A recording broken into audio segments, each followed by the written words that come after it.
mu mawulire ge tulinawo si birungi omulamuzi wa kkooti ya Uganda enkulu amanyiddwa nga Lydia Mugambe embeera eyongedde okuba ng'emwonoonekera gwampuliriza ku mukutu ogwa Red Zone TV yonna gy'osinzira okuba nga gy'otulabira njagala ate kuwa mawulire gano gye tubadde nga tugenda mu maaso n'ensonga za akanso Erias Lwimbazi Nalukoola waliwo amawulire agazze gayitawo ngenda gakuleetera olunaku olwaleero gonna ensonga z'aba Akireo Kivombi General Gaddafi n'abalala abakwatibwa byonna ogenda kuba ng'obimanya kaakati amawulire ge nkuleetedde okuva mu ggwanga erya United Kingdom waliwo omulamuzi owa kkooti enkulu eya Uganda omukyalo ono amanyiddwa nga Justice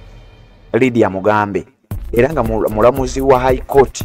yalondebwa mu kifo ekyo mu mwaka gwali gwa 2013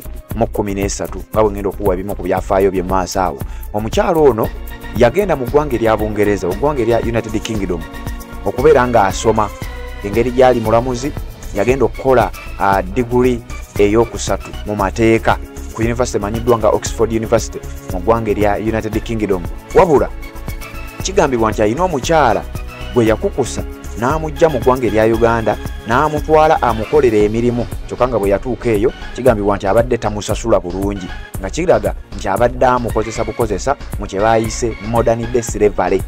era bwe twogerera omukyalo ono ebibye byayongedde dde okubeera nga byonooneka ayolekedde okubeera nga asibwa mu ggwanga erya United Kingdom obulamu bwe bwonna obusigaddeyo sinakindi okubeera nga attibwa mu ggwanga eryo newankubadde ng'ekibonerezo kino tekinnaba kubeera kiriya ensonda ezisinga okuvaayo sayidi eyo zitulaga nti agenda kuba nga asibwa oba kye bayita okusibwa amayisa bwe twogerera alina emyaka 49 omukyalo ono Lydia Mugambe okusinziira ku mawulire agavaayo gatugamba nti ayinza okusibwa singa tewabaawo kikyuka jjukira omusango gwamusingisibwa dda ayinza okubeera nga asibwa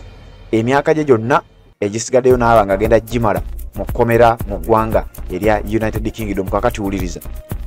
okusinziira ku sources wano nga batugamba nti High Court Judge Lydia Mugambe has been convicted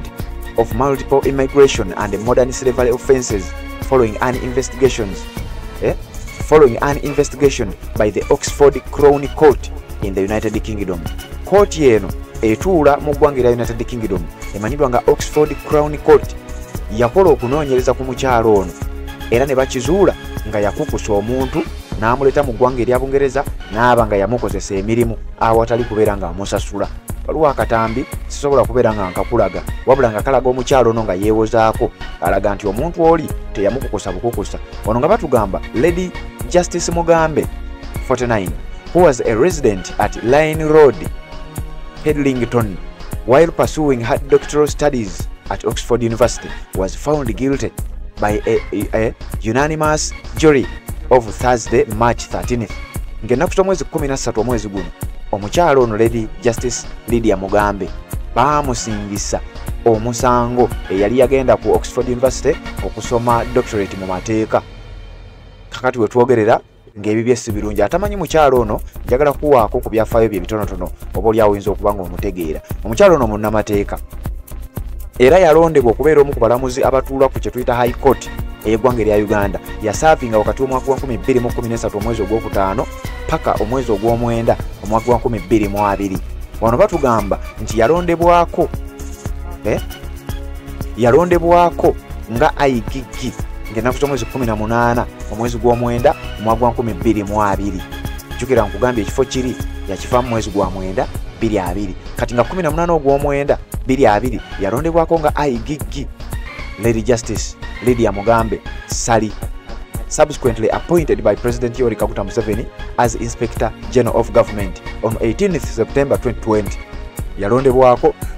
nga IGG oba kalabalaba wa government mwaka gwali gwa 2022 kati we twogerera ebibye byayongedde dda okubeera nga bimwonoonekera mu ggwanga erya United Kingdom gyali we twogerera nga yandibanga agenda kusibwa amayisa agenda kusibwa emyaka gye gyonna egisigaddeyo mu kkomera. Mrs. Mugambe was convicted of one count of conspiring to facilitate a breach of UK immigration law, one count of requiring a person to perform forced labor, and one count of conspiracy to intimidate a witness. Uliriza omukyalo ono ebibye bibi batugamba nti omukyalo ono egimu ku misango egyamusingisiddwa kwabaddeko omusango ogw'okumenya amateeka ago immigration mu ggwanga erya United Kingdom kwabaddeko omusango ndoza wano kwe kukukusa omuntu wabaddeko omusango ogw'okubeera nti yaforcing omuntu okukolera obwereere ate nga byabuwaze kibayise forced labor. Jukira omusango ogusoose kukukusa muntu ogwo omusango guli separate. Omusango ogwokubiri kukozesa muntu buwaze nga atamusasula forced labor ogwo omusango gwakubiri nagwo gwanjawulo. Omusango omulala nti yagezaako n'okutiisatiisa eyali awo obujulizi. Omukyalo ono amanyiddwa nga Lydia Mugambe omu ku balamuzi ba kkooti enkulu oba abaaliko abalamuzi ba kkooti enkulu mu ggwanga erya Uganda nga yalondebwa General Yoweri Kaguta Museveni mu kifo ekyo nga mu mwezi ogwokutaano mu mwaka 2013 wetwogerera ali mu ggwanga erya United Kingdom embeera yongedde okuba nga emutabukira. She was also found guilty by majority verdict of arraigning of facilitating travel for exploitation. Nti era okusinziira ku kunoonyereza baakizuula nga ya facilitatinga yateekamu ssente okusasulira omuntu ono okujja naye ng'omuntu ono agenda mu exploitinga agenda mumukozesa awatali kubeera nga amusasula. Okusinziira ku reports ezivaayo ku nsonga z'omukyalo ono. In the UK, modern slavery offences are primarily governed by the Modern Slavery Act 2015, which includes crimes like slavery, forced labor and human trafficking.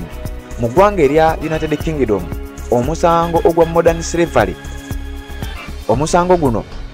gulondoolebwa oba guggyibwa mu kawaayiro aka Modern Slavery Act aka 2015 nga muno mulimu slavery, mulimu forced labor ne human trafficking nga gino emisango gyonna omukyalo ono girabika gyamusingisiddwa era nga bwe twogerera ayinza okuba nga asibibwa emyaka gye gyonna egy'obulamu n'aba nga tajja kuva mu kkomera mu ggwanga erya United Kingdom so si mu ggwanga erya Uganda. Sinti ajja kuleetebwa mu ggwanga erya Uganda wabula mu ggwanga erya United Kingdom emisango gye gyamusingidde era gyagambibwa okuba nti gye yagiziza ayinza okuba nga tagenda kuvaayo ku myaka 49 gy'alina ayinza obutaddamu kubeera ng'alabikako. Okusinziira ku reports eziva mu ggwanga erya United Kingdom, omukyalo oyo amanyiddwa nga Lydia Mugambe eyaliko omulamuzi wa kkooti enkulu mu ggwanga erya Uganda ebintu bwe bityo bwe bimwononekedde bwampuliriza. Weebale kuba nga okyagoberera yonna gy'osinzira okuba nga gy'otulabira. Bw'oba tonaba kuba nga osubscribe nga kikole tubeere ng'ate tusisinkana mu updates eziddako. Assalamu alaikum wa rahmatullahi wa barakatuh. Amanya n'eddoboozi Haji Abdul omusomi w'eddua. Nkola ku nsonga ez'enjawulo emirimu nga gikutukaganyeeko ebyenfuna byo nga bidobonkanye ne oba oli bweru wa ggwanga emirimu gya kucankalanako jangu kusomere ku ddua okubeda nedda eddua zaabaawo eddua zisomibwa omuntu n'oterezebwa mu mbeera yonna ebadde ekwesibyeko akanyaaga. Nina ekyoto kye nsobola okukumira wadde oli bweru wa ggwanga nga toli kumpi wano n'ofuna omukisa ogwo nawe n'osomerwako ku ddua nga nkuteddeko n'akabaani Allah ajja kusaasira ajja kwanukula. Kuba ku namba yange y'essimu 0752 44 71 56 ne ku WhatsApp kwendi mpereza obubaka sobole okuyamba. Assalamu alaikum wa rahmatullahi wa barakatuh.